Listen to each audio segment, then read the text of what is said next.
Sons of Porthos.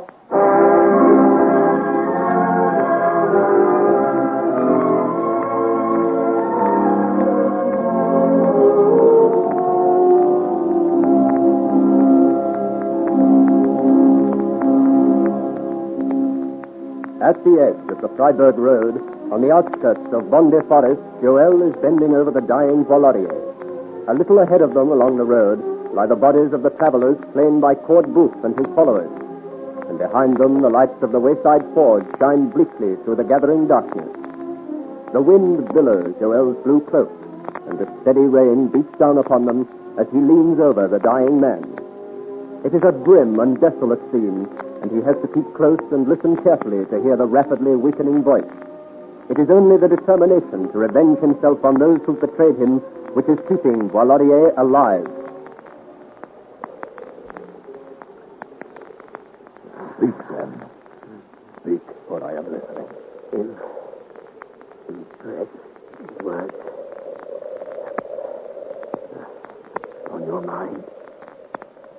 I have not much time. Those men. They'll instead of us.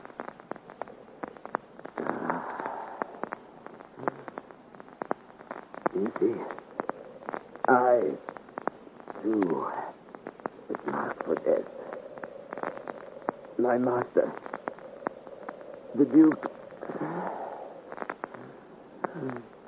has a summer house on the edge of gnarly woods. Poor fellow, he knows not what he says. I speak the truth. Listen closely. Summer house is not far from the royal residence. I understand. There is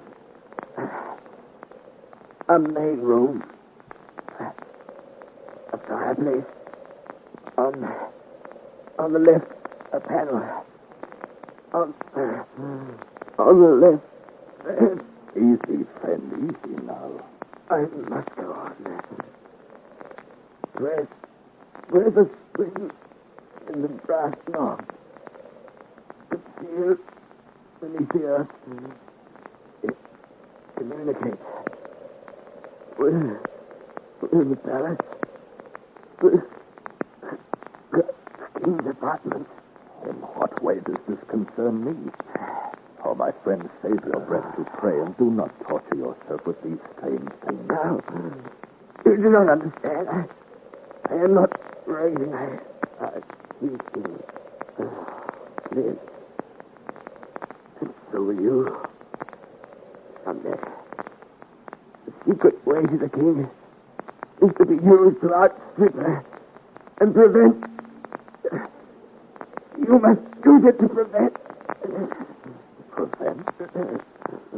What? Prevent what? Plot. What plot? Volodier, here, try to sip a little more. I'll hold it to your lips. Would you let me drunk, my maker? No. Speak. You must finish now. What plot? Answer me, Volodier. What plot? I know not. Oh, it's dark. I cannot see. Yet there is a bell. Is here. The passage will be guarded. Kill them. Kill them as they have killed the old man, too. What old man? It is he. The old white beard. Come for me. He comes to strangle me, unless I confess. He comes for me, the old man. Volodier, once more I urge you. I beg of you. Speak. I must know. God rest his soul. I doubt if he were a good man, but he is dead. God rest you, Monsieur Boilerier, for you died in fear. Of what or whom I know not. Oh there! Oh! Over here by the tree. You then, Monsieur Valorier. It is I. Chevalier, it is you. Whom did you expect? Don't stand there staring, man. I am not a ghost. Indeed, Chevalier, I am delighted to find you alive. On the sword, you neither sound nor look it, but let it pass. Our friend Boilarier is not so lucky. Oh, they did get him after all. What was that? Nothing, monsieur, nothing. Oh, the poor gentleman. If there is any justice in the world, the rogues who did this evil thing shall not go unhung. I have their names, or that of their master. You know this, the master? A rogue named Corbouf, with whom I have had dealings before. Oh. Monsieur Boilarier, God rest his soul, passed quietly from this world. He was badly wounded, poor fellow, and suffered much. He made it even harder for himself by his determination to talk, but he is at rest now. What did he say? Oh, it is hard to remember. He was in a delirium without doubt. Speaking of his master, the Duke of Almada, of threats and plots and intrigues, and an old man. He seemed afraid, mortally afraid of him. It could not have been the Duke, although he is old. For I have heard him speak of Boilarier in most affectionate terms. It was some bogey of his own imagining. Yes, I expect you are right. News must be sent to the Duke. He will be desolate with grief, I know.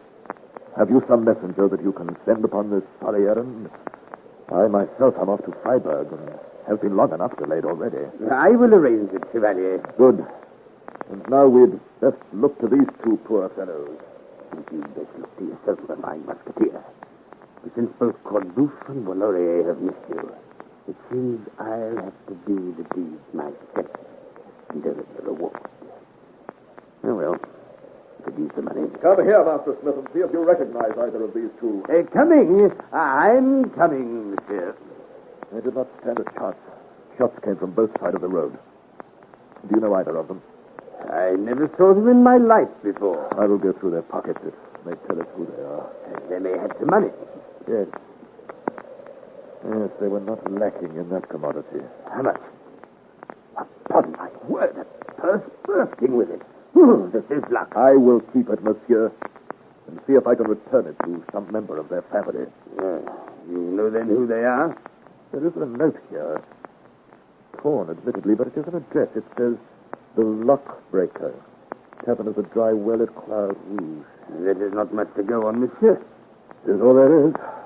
I shall take it with me. Now, I have one horse, and with any luck, may at least make sherry tonight. Can I leave the proper burial of these poor fellows in your hands? Indeed, yes, Chevalier. I will attend to everything. Then I will be on my way. It is lucky my horse has not stayed too far. She was hungry and spent her time cropping the grass like a special creature. Let me fix the saddle now, my beauty, and we'll be off. You'll be off, my friend, but not to Freiburg. The same road you travel this night as Master Boilarier. Now, while your back is turned. 1, 2... Master Volker, what are you doing with that gun? I was but aiming at a bird up yonder. And for pity's sake, aim with a little more care. It would not have been the bird you hit that time. I am a little out of practice, I expect. Then I pray you put that gun down. It belonged to Monsieur Boilarier, did it not? Why did you take it up, Master Smith? To shoot at the bird. I prefer them flying free, monsieur. Give me that gun. I would not argue with you, monsieur. I should not advise it. Thank you. Little Annette, what brought you here? I came to say goodbye, monsieur. Then say it, and get back to the forge. I will not go until monsieur has ridden off. You defy me? Why? Leave me if you will. I will not go. Not until monsieur is safely on his way. He will not beat you, Annette. Will you, monsieur? No, I did not threaten the child. He must learn some discipline, no? He can beat me if he likes when you are gone. But I will wait and see right away. Why are you so determined to stay, my child? I do not want him. Annette, let her speak. I do not want him to shoot the bird. He will not do so, that I promise you. We'll see. I have the gun. I I do not trust anybody so. Say your goodbyes then, and let's get back out of this rain. But truly, I'm soaked to the skin. Indeed, you are right. And now I must be off. The Chevalier will not make Lagny tonight in this rain. I feel you are right. Steady there, now. Steady, steady. But you can top it, Shell. The Shield of France Inn has a fine reputation. Thank you for the recommendation, Master Smith. And I will give you another. You're a fine Christian gentleman. Further on towards Freiburg, which I understand is your destination, you will come to the Inn of the Cooked Crayfish. Strange name. Ah, but a good inn, monsieur. Thank you. I will remember the name and watch out for it. Take care of Annette, monsieur, for I shall watch out for her on my way home. And I should not like to hear bad reports of her treatment. Well, friends. Goodbye, monsieur. Goodbye. Well, may you say goodbye. It's the last you'll see of him, you interfering little hunchback. Get back to the forge now before I lay hands upon you. You would have killed him. And what business is it of yours, eh? You're a fool. And do not be so sure you saved his life. For unless I'm mistaken, you've seen the last of him.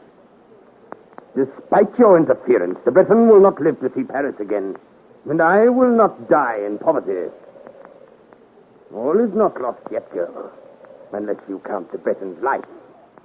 That, I fear, is forfeit.